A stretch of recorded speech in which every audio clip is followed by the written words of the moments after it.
Benipatti SDO कार्यालय प्रकोष्ठ में सोमवार को एसडीओ सारंग पानी पांडे की अध्यक्षता में अनुमंडल अनुश्रवण सह निगरानी समिति की बैठक हुई। बैठक में मुख्य रूप से गैस सिलेंडर उपलब्ध कराने और पेट्रोल डीजल सुचारू रूप से उपलब्ध कराने को लेकर चर्चा हुई।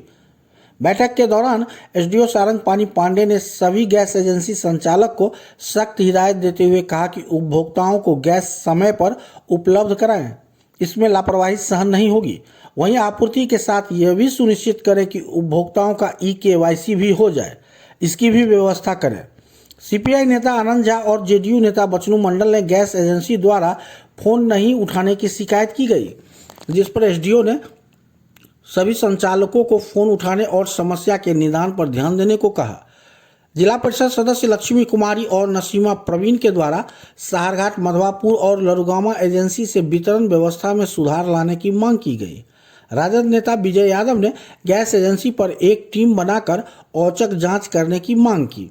बैठक के दौरान एजेंसी संचालक प्रदीप झा वासु और सुनील झा के द्वारा एजेंसी के समस्याओं पर भी सदस्यों का ध्यान आकृष्ट कराया गया। बैठक में एडीएसओ राजकुमार झा, भाजपा नेता जयसुंदर मिश्र, अजय भगत, राजीव चौधरी, रीना देवी, सुजीत झा, विजय कुमार झा, एमओ रोहित, रंजन झा सहित कई सदस्य और पदाधिकारी मौजूद थे।